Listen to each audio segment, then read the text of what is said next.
Now there's all kinds of different people in this world. There's only one high. Hey everybody, and welcome to the inaugural episode of the Team Made Apart podcast, the podcast designed to teach those who work remotely and those who hire them how to work better together. I'm your host, Ryan Rogar. Before we get started, as always, today's show is brought to you by TeamMadeApart.com. Team Made Apart features articles, tools, and resources designed to teach remote workers and those who hire them how to work better together. A community for owners, managers, leaders, freelancers, contractors, and all variety of remote worker, Team Made Apart is also a terrific resource for companies interested in implementing remote work policies in otherwise co-located environments, or for those planning to build fully distributed organizations from the jump. Listeners of this podcast have an exciting opportunity to get involved in the remote work revolution. In light of current events related to the coronavirus pandemic and a sudden worldwide shift to remote work, we're offering a free remote work best practices guide for leaders who find themselves struggling to create a remote work policy in a pinch. Now, and for the duration of the crisis, visit teammadeapart.com/crisis to not only download your free Team Made Apart Remote Policy Primer, how to write remote work policies that don't suck, but to find other tools and resources to help you weather the storm.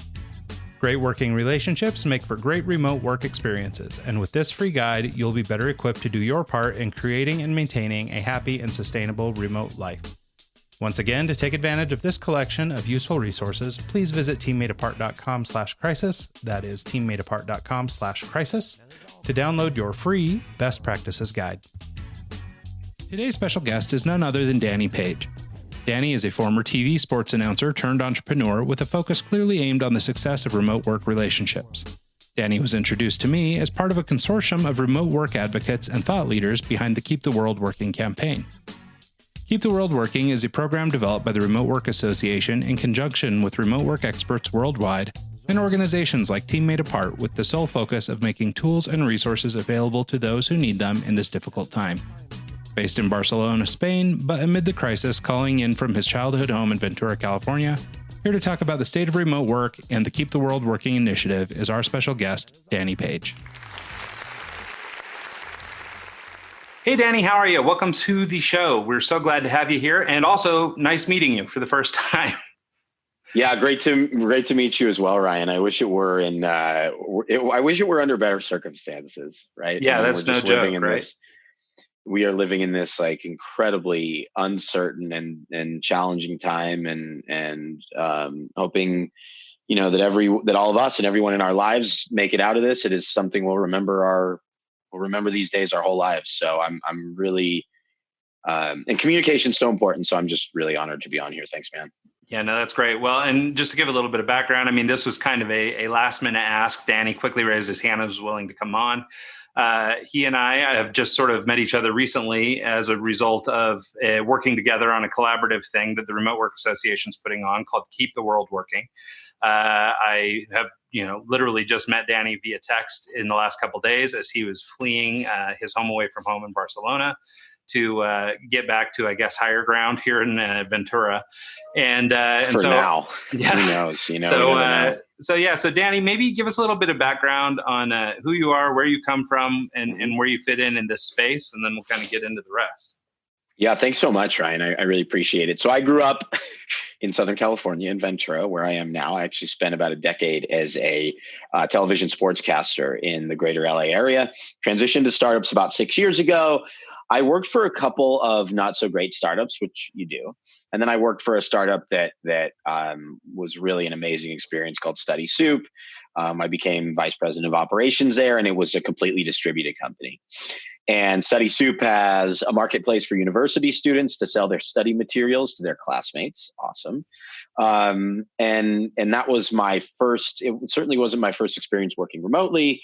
When I was 25, I started another company, clearly was pretty entrepreneurial at a young age, I guess. And we were all working remotely too. So that was 11 years ago now. But I mean, it's Study Soup. And I'm sure, Ryan, you had the same experience at some point along the way where remote work with the technology available to us, you see the magic that you can build in an organization, right? You see what happens when you hire great people and you trust them to create exceptional results. I mean, there's just something so special. Yeah, no, it's true. I basically, just for your own background, Please. I began life, almost 20 years ago now, working out of the back of a tour bus. I used to road manage a bunch of musical acts out of Southern California. What kind of acts? What kind of music? Mostly rap, hip hop, sort of nice. Reggae crossover stuff. Think like 311 types. Tour manager is a tough job, man. Yeah, it's a tough gig. You. But so what started for me, like in my sort of day job, I run a marketing agency. And, but that began life sort of in the back of the tour bus as doing concert posters for different musical groups and things as we traveled around. And eventually it got to the point where I was doing so many, I had to start charging. And that was sort of the birth of the business. And so I come to remote work sort of from the freelance end of things, more cool. As a contract worker who now, as a contractor, we still work for, Fortune 500 companies and all these guys. But we've always come to remote work from the other end. But still, to your point, able to leverage technology, even of the time, 15, 20 years ago at this point. And, I remember tethering to my old BlackBerry Pearl at like 14K internet and taking 20 minutes to send an email. And I miss BBM, by the way. Like BBM right? would be great. BBM would be, BlackBerry Messenger would be great for this time when everybody's locked at home. Yeah, that is no joke. So cool. So I think that's really great. So, but it's funny how, worlds collide basically. So I, 3 months ago, began sort of my foray into what I'm now calling remote work advocacy. I started doing work. Good to have you. Yeah, thanks. Started doing work in this space as a result of an article I had written. I had spent the prior year and a half writing articles on the importance of relationships in business and the sort of human factor, in this world of technology. And that evolved into an article that I wrote that was called Remote Not Alone. And it was sort of this idea of being a remote freelancer. Most people don't think of sort of that seedy underbelly, the anxiety, the depression, the isolationism, all these things. And so I felt compelled to write this piece about my experience as a freelancer. And in that article, I had used the phrase team made apart. And a business coach of mine who's a really savvy guy saw that and was like, dude, you should do something with this. So we grabbed that phrase, we grabbed the URL, and we went to work. And what we have now is advocacy and this podcast. And awesome. So it's fast moving for me. And all of a sudden, with all this coronavirus and the COVID-19 stuff, like I found myself thrust into a position where it's, what an opportunity to come in as a remote work advocate and really, try and help companies who now are, up to their eyeballs in a situation that's probably pretty difficult for most of them. And, lend my part, and so that's where I got involved with the Remote Work Association folks. And as that sort of trickled down, I mentioned to one of the people at Remote Work Association, Megan, that I had, we have a small office or a small team in Barcelona. And I, am very interested in Spain. Spain was the sort of impetus for all my articles on relationships, and the value of relationships were born after my first trip to Spain.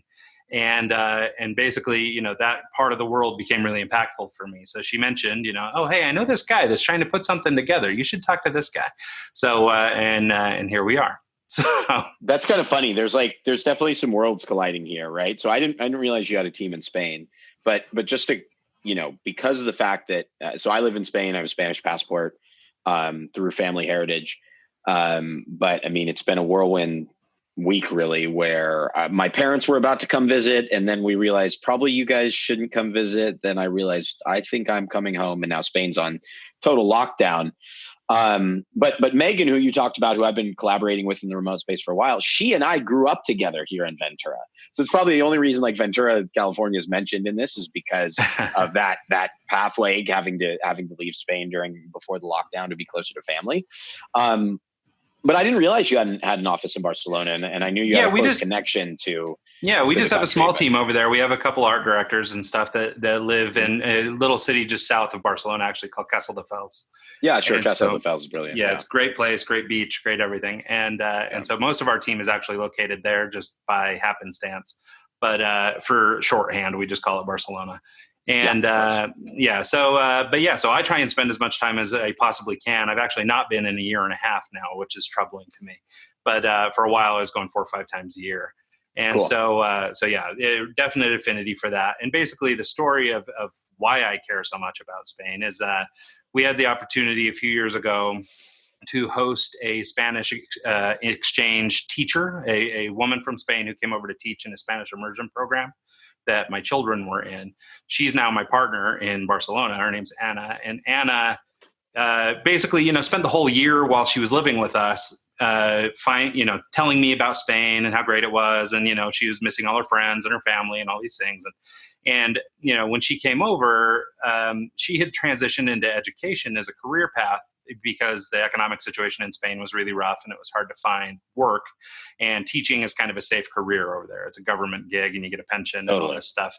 Totally. And so basically what happened is when she moved in, she had begun life as a graphic designer and moved into education for safety's sake. But while living with us and seeing what I did for a living, which was at the time working for an ad agency and then running one at night, we totally meshed on that. And she basically spent the last 6 months of her time here working with me every night from 7 to 2 in the morning.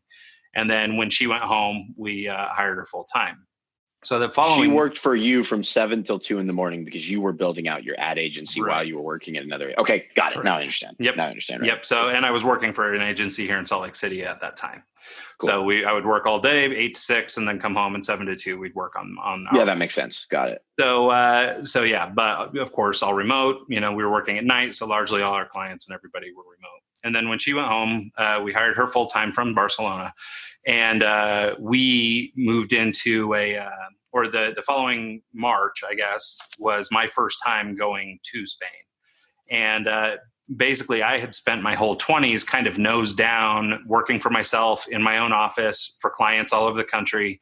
And in that period of time, that 10-year period, sort of all my friends started to fizzle off. They were having relationships and moving away. They were going to college. They were doing whatever.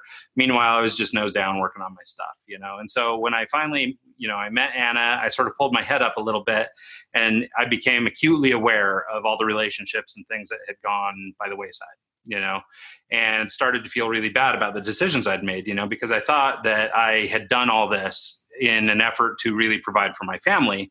But at the same time, I lost, so many people who were important to me, or at least had become really distant to them. And you had made your decisions. Yeah. And so I, after going over to Barcelona for the first time, I had this opportunity to see that country and was sort of embraced by friends and family and social circles. And, and at the time I spoke no Spanish at all. But I was brought into all these groups as if I had always known them. Right. It was just, and for whatever reason, it was wildly impactful to me. It was like this paradigm shift where I realized, wait a minute, there's another way to live, that's a little less selfish, a little less self-focused, and a little more giving to everybody else. Yeah. I mean, I think we went through something similar. For me, it was about 5 years ago at this point. It was a slow process to ending up living there, but I went through the same thing. Yeah, well, and that's actually my there's a different world that's out there.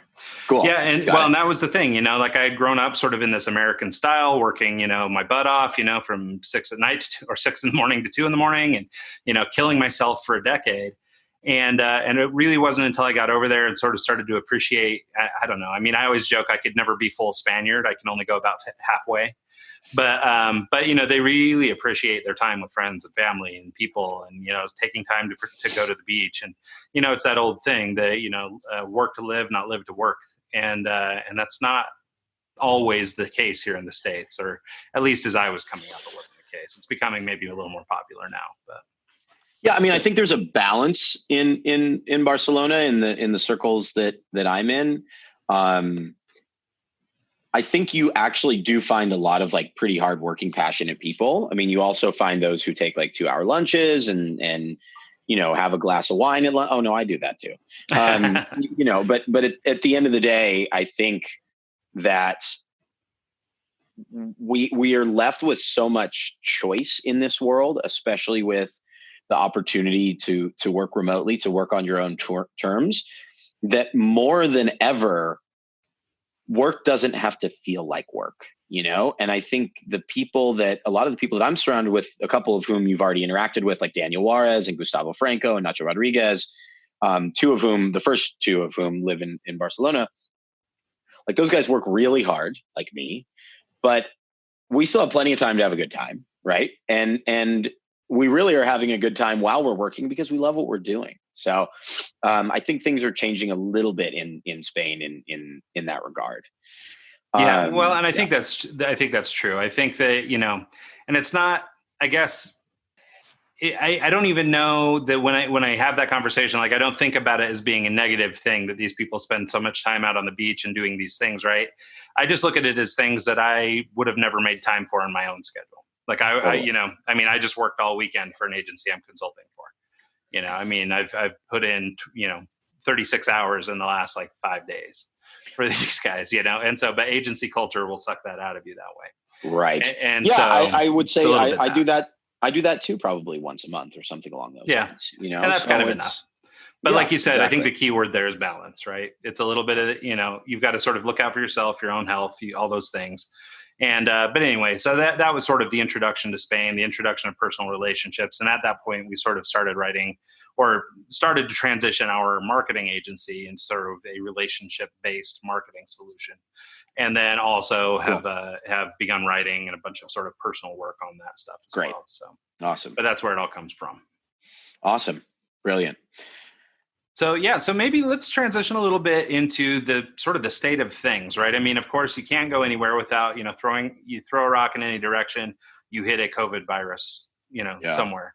And so I wonder if we could talk a little bit about just sort of the state of what's happening, basically for people who don't understand, there is a, mass migration to remote work as a solution for, A, protecting employees and B, keeping business moving. Yep. But I wonder if you could sort of just talk about that a little bit, sort of where we are, where we're going, what you think might happen, and how we get started addressing this problem. Yeah, I mean, I think first of all, let me just throw out how I've kind of pivoted away onto a separate role that's remote work centric, away from scaling a distributed company in Steady Soup and kind of finish off my bio there. So I work as Chief Revenue Officer for Distribute Consulting, which is founded by Laurel Farrer, who also founded Remote Work Association. Which Megan Dilley, who you mentioned, is the director for. So we work with enterprises and governments to build, a thriving remote ecosystem if it's on the government side or an NGO side, if it's for the enterprise to build the organization in terms of virtual health. I just wanted to kind of throw that in there.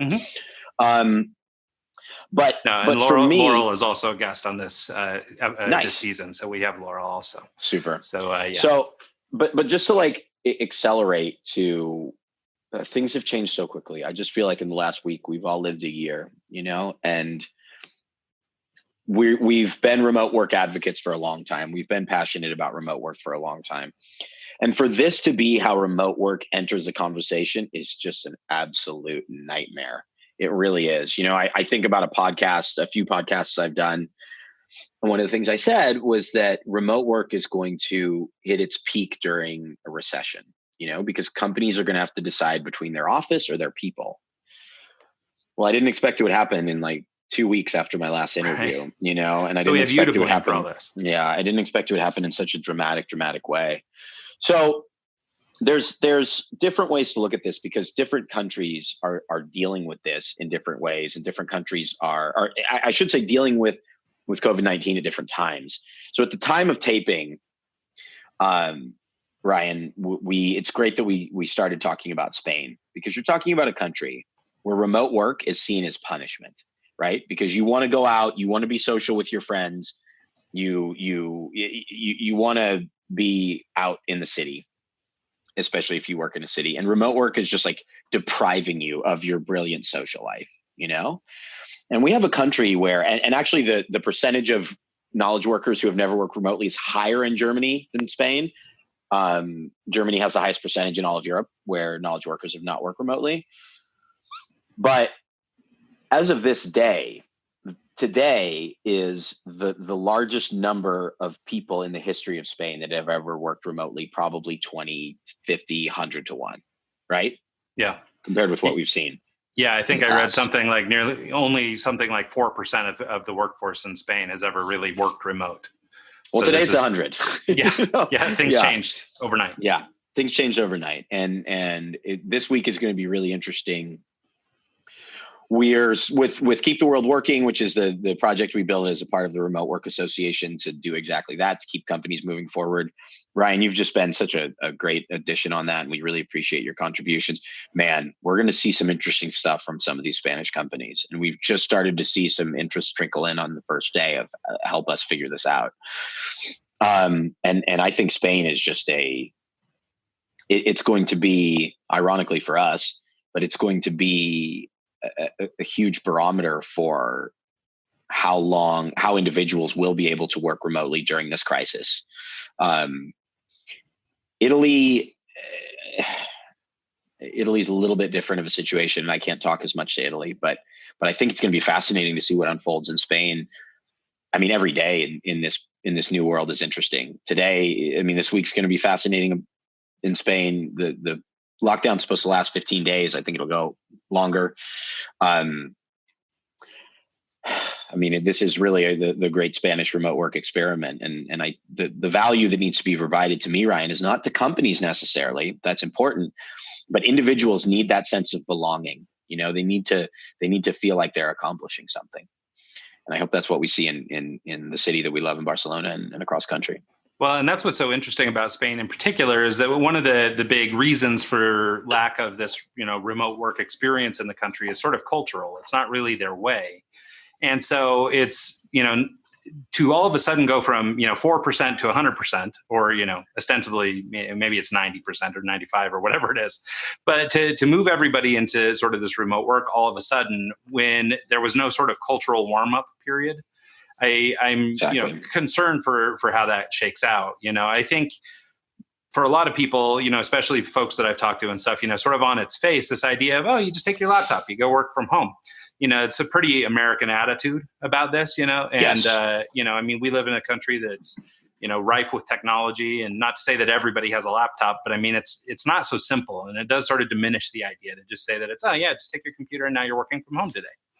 It's I think there's so many nuanced things, all the way down to just the feels, right? How people are going to feel when they're stuck isolated at home.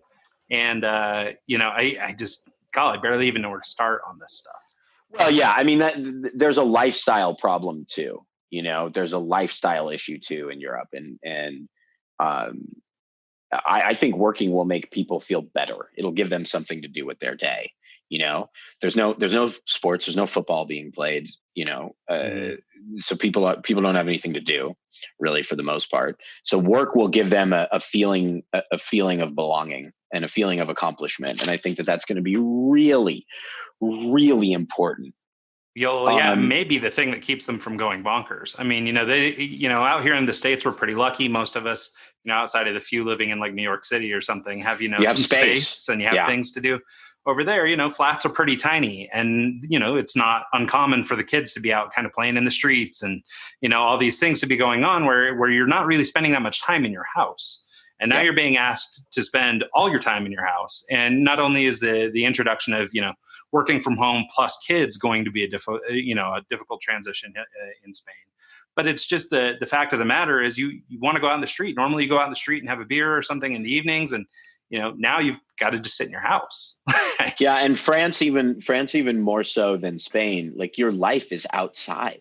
You live outside, really, no matter the season, especially in a city like Paris, which, I mean, France, the same thing's coming in France shortly. They're in the same part of the curve where Spain was like 5 days ago. So, right. So we're anticipating really more than likely a shutdown across Europe, and it'll be interesting to see how the Spanish are able to, keep their companies productive and maintain some balance. And Spain is, for those of us that really believe in remote work, Spain is a place to significantly keep an eye on.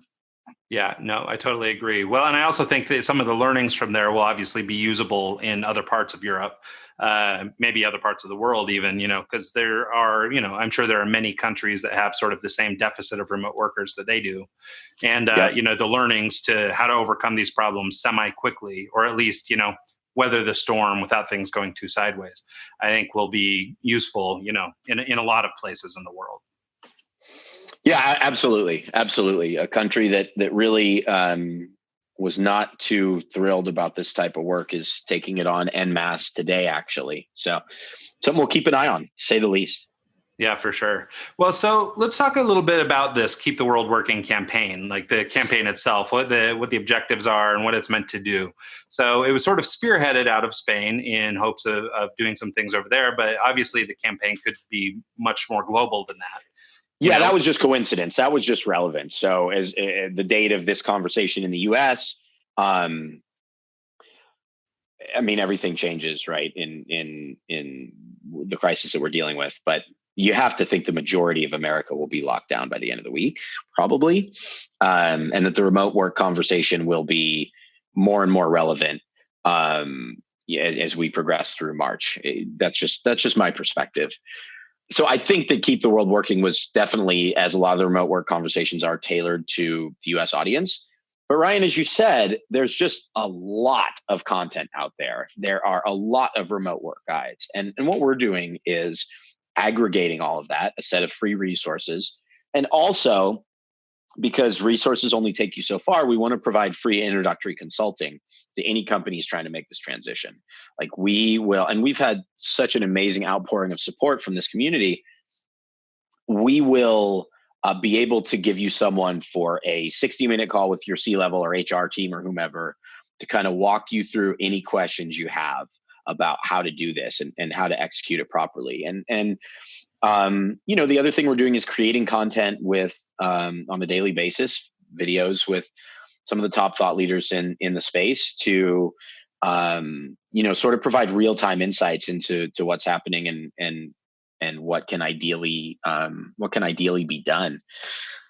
If we don't keep the world working, I mean, more relevant is like the supply chain, obviously. But if we don't keep the world working, like we face potential global collapse, right? And that's the biggest thing we want to prevent.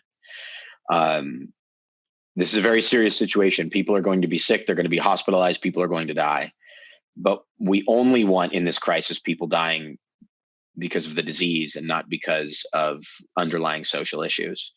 And to me, that's why it's so important that we keep everybody pressing forward. People in their homes in the US next week, for example, people are getting up, they're taking a shower, they're having their breakfast, and they're getting to work. And I think it's essential. Just keep us moving forward, man. Yeah, no, I think it's a really great thing, and I'm thrilled to be involved with it. I wonder. Yeah, we're really excited to have you. Honestly. What do you tell me if this is a direction you want to go or not? Basically, yeah. I was thinking maybe we could start, share a few practical bits here on this show and talk a little bit about how people can maybe begin some of these transitions, maybe as it pertains to working with, either the Remote Work Association getting involved or the Keep the World Working campaign if you need free advice. But can we talk more generally about like maybe how co-located companies can begin transitioning? There's things like trust and truth and transparency and things like these that, need to be part of a workforce anyway. And obviously, if you had more time to work all this out, that would be awesome. But do you have any maybe thoughts on how this rapid transition, understanding that it's not going to be perfect, how we could maybe start baby stepping into it, given the urgency of this transition? Yeah, I have a model that I use for smaller companies called the Rule of Five, right? That I developed. And number 3 is the three TRs: trust, truth, and transparency. Maybe you did do your homework before this conversation. Just a little. But I think you have to flip. I think you have to flip that model and prioritize that structure is built for like a change management process, right?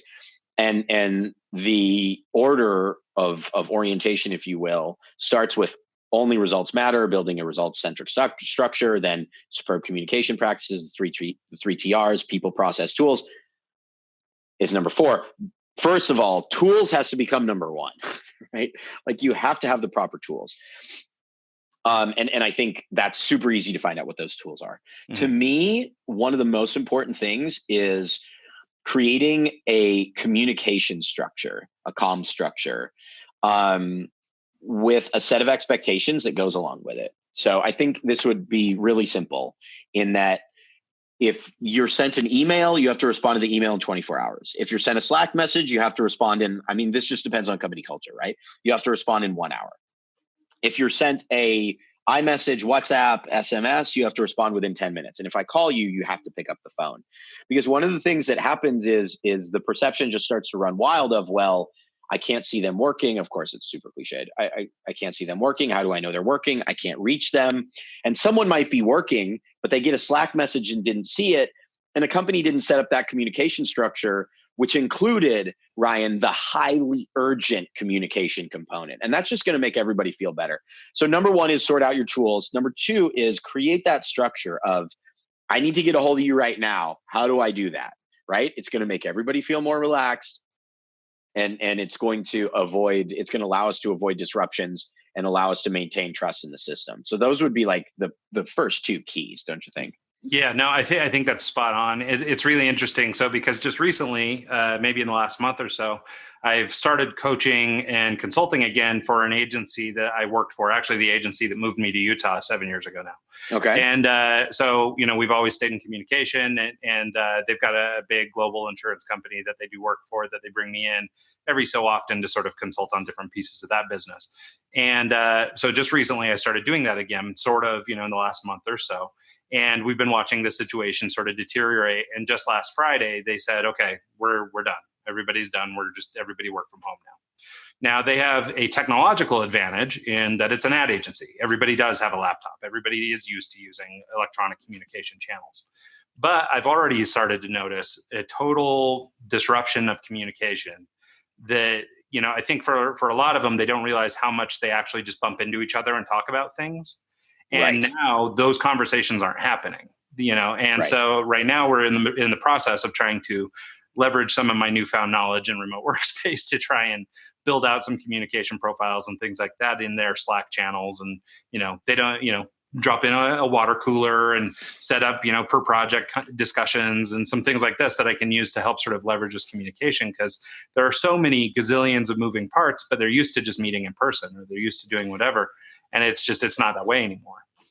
Well, I mean, one of the things that I just talked to the CEO right before this conversation, CEO of a company I consult. And like, if you're in a remote company, you know what? Some things that I really don't love doing that a lot of companies do are like, yeah, let's do the virtual happy hour. Let's do the virtual coffee. And I know a lot of like people ops directors will say they love that. I don't. I think it's like not really a lot of fun. But what the CEO told me was, he's like, man, we had like a virtual happy hour with like, my other, he lives in the Bay Area, my other Bay Area friends that are CEOs. And it was amazing because right now we're all craving human contact. So this is the perfect time to set up those like, hey, this is everybody's time for a bocadillo break. It's Spanish, sandwich in Spanish. Yeah. And get everybody together in a Zoom room. And whereas if it was a remote company doing that every day, it would be like, really, are we doing this again? But like, that's because people would be working in co-work spaces and going out for happy hour, like real happy hours with their local friends. But right now, those social meetings are super, super effective. And I would highly recommend having those as well. Yeah, no, I think that's really an interesting idea. I mean, even as sort of an indicator for other things, right? I mean, like you mentioned, in a company that already has experience working remote, and in the case of this ad agency, for example, I mean, they use freelancers and things all the time. Like, I mean, they're used to communicating electronically, although there's definitely room to improve in those relationships. But this human connection component, and I guess that's kind of the point I was trying to make with these guys. They don't realize how often they bump into each other. They're kind of getting their social jollies out, by walking around and being able to sort of bump into somebody somewhere and have a quick conversation or whatever. Right. And now it's going to have to be much more purposeful, and it may have to be a virtual coffee thing because we can't actually just go to Starbucks and meet. And so it may get pretty virtual pretty fast. And so, so I think that's an interesting observation. Yeah, we are in we're in an interesting time, and it's one of the big things we learned from Italy is, and I don't know if you're experiencing this too. I don't know like the level of lockdown coming back from Spain. Like I have 0 symptoms, but I self-quarantined. My parents are over 65, so I wasn't going to be with them. I'm by myself in my sister's apartment. She lives in Ventura as well. She's staying with them. They like knock on the door and drop off food and leave it outside. And okay, I'll see you guys in 11 days. But one of the things that we're learning from Italy is we all, a lot of times we'll say we have, I'm an extremely social person. We have like close friends, super close friends, maybe friends from childhood, especially with me living across the world, but we don't necessarily have like phone conversations all the time, and everybody is just talking to each other all day long now, and like, that's what I would encourage a lot of people to do is like, pick up the phone and call your friend from college because they're available, they're around, and whatever you can do for all of us to be able to manage this better. create that social connection, or just have a virtual coffee with one of your colleagues that you haven't connected with enough. Like we're going to need it, Ryan. We need it badly right now. Well, and that's the thing. I mean, I think whether you're a remote worker or just a human being, there is solace in instability, right? I mean, if you tune into the news, the world is on fire, and everything's being made 10% worse. A horrible situation is being made worse, and by the sort of sensationalist approach and all this stuff, and just lack of information and things like that. And so people are scared, people are nervous, and even if you are being forced to work remote, like that's such a sudden change to this whole dynamic that we're used to, this sort of comfort that we get. And one that's hard for us to see, right? Yeah. One that's hard for us to see. Like, we've been doing this for years. Can you imagine how scary this is for people that are doing it for the first time? Yeah, for sure. And so I think to your point about these virtual coffee breaks, or just reaching out to old friends or whatever, like I think that in terms of sort of, national, global, personal well-being and sort of mental health, it makes perfect sense to be making these conversations with people who you've known for a long time, right? I mean, that's stability. That's a way for you to reach out and grab onto something that's stable and not moving. Because right now we're having a really hard time finding that. Yeah, absolutely. The tying up the social component and keeping people sane is something important. I'd say if we were getting into like the next level of what to advise companies on, and this would be if we were going through like the full change management process, but as much as possible, focus on, it's something I call the time equals output fallacy, right? Like, it's just not true that the amount of time someone puts in is equal to their, corresponds to the output and what they create. This isn't a factory. Like, we're not machines that are just running at a certain percentage and that equals our output. I would encourage managers to, as much as possible.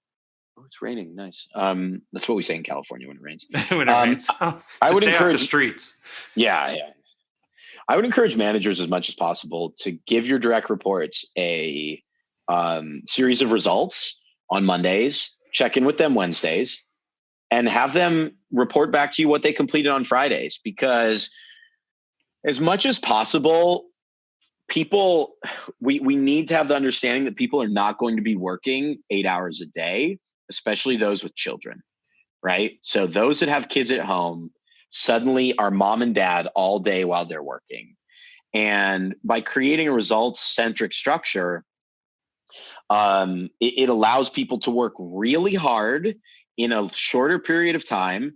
They'll probably be more focused than they've ever been because they know they don't have to stay all day, Ryan. And then they can go be with their families, or they can move around their availability to be with their families. Now, it's different if you're in like a customer support role or something, but I think that's what managers need to do is get your people on a result structure. Yeah, no, I think that makes perfect sense. And I actually think it'll be one of the interesting things, the fallout of this whole deal, when it is time for people to go back to work and they've been accomplishing a lot more in a lot less time.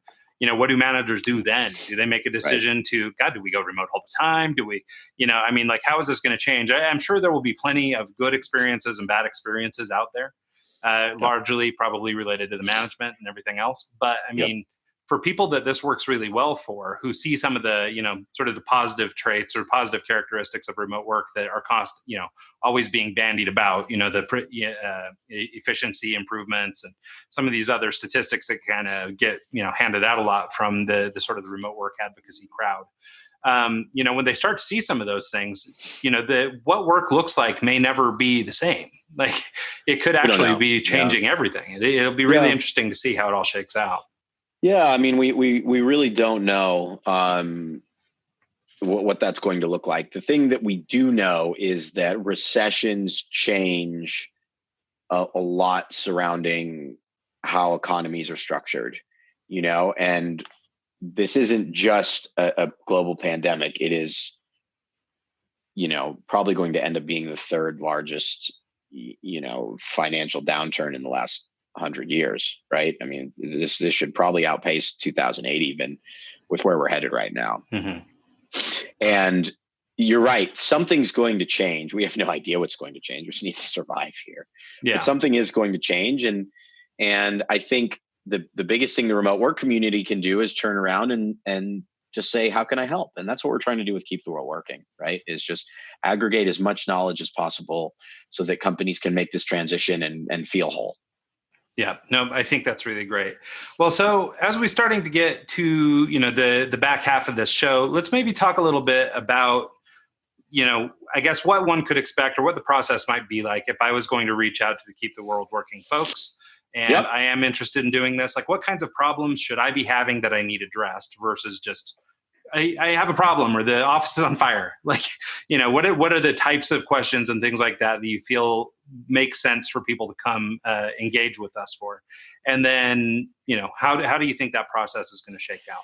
Yeah, I mean, I think one of the reasons why I like the fact that we have consultants available and we can schedule these 60-minute sessions is like, I think these, whether it's company executive, a C-level or operations manager, they just need someone to talk to that's going to remind them everything's going to be okay, and that's why I think those conversations would be great. At the same time, if we want to keep it a little bit more operational, first is a tools analysis, making sure you have the right tools in place, ensuring that the meeting structure can go completely digital,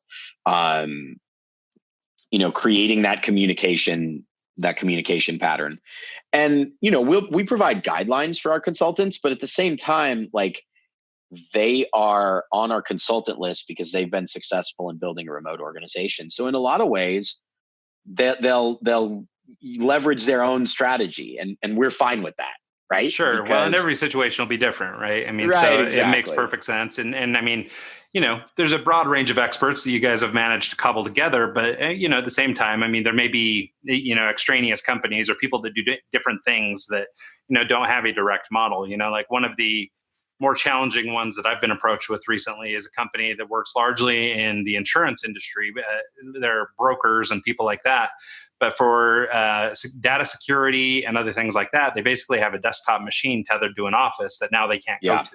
That's and their data is not available online. They don't have gear, and so this is one that, and they're a really large company. They're, distributed in every state, every state in the union.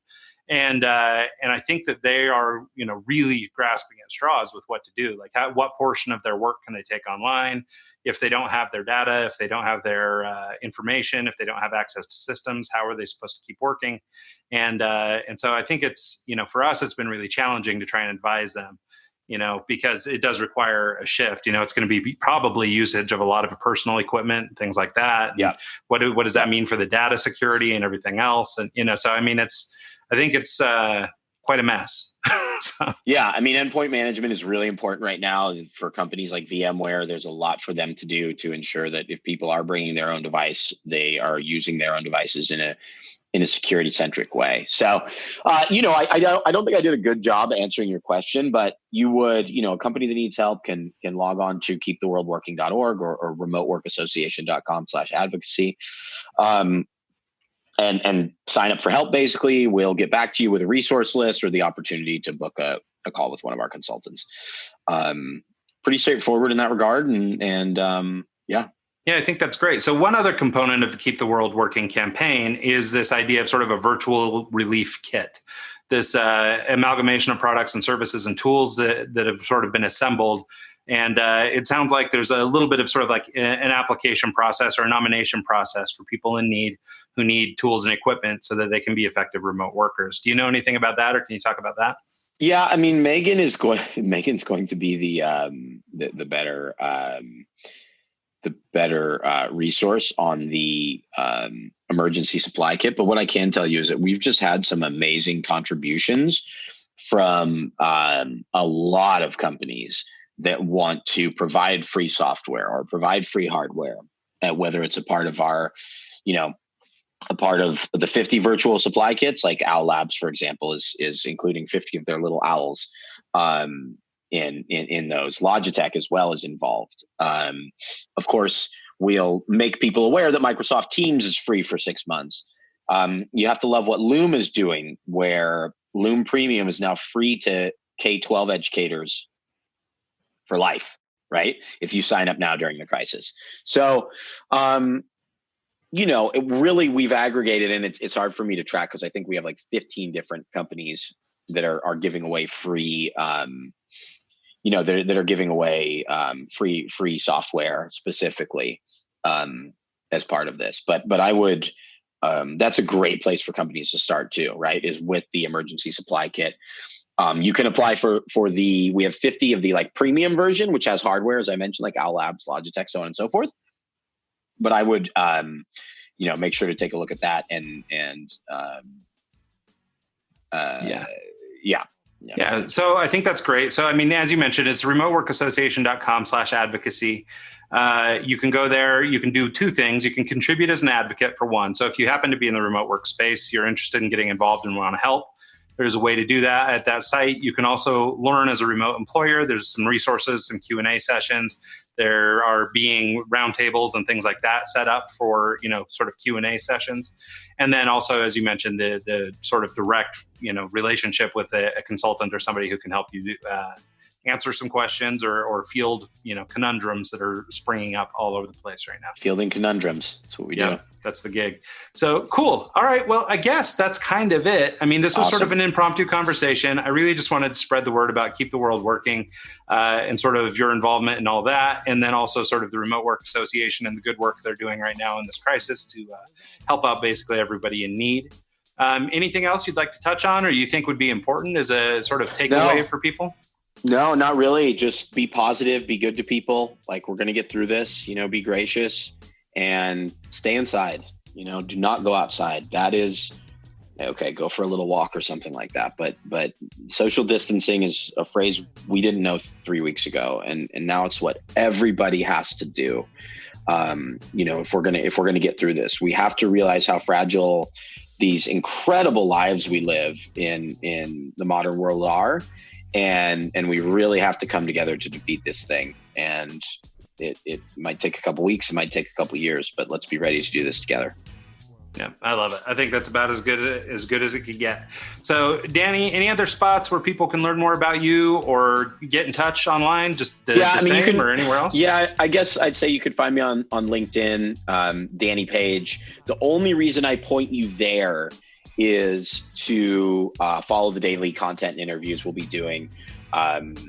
Looking at this week alone, we'll have Nasser Rodriguez, Nomad City, Daniel Juarez, who I mentioned before. We'll have Tara Vazdani, the founder of Remote Law Canada. We'll have Marcus Vermouth, who's the mobile team lead at Buffer. I mean, we're going to have a lot of the interesting minds in remote work getting together and talking on short video streams about what's going on and providing tips to companies just like we're doing here. So just follow me on LinkedIn and I'll be able to, you'll be able to see those videos daily. Cool. All right. That's perfect, Danny. Well, thank you so much. I'm so glad to have had you on here and pleasure to meet you, albeit virtually. Maybe we'll do it in Barcelona sometime when it's a little more safe to do so. One of these days. Thanks so much. Cool, man. All right. Take care. Now there's all kinds of different people in this world. There's only one pie.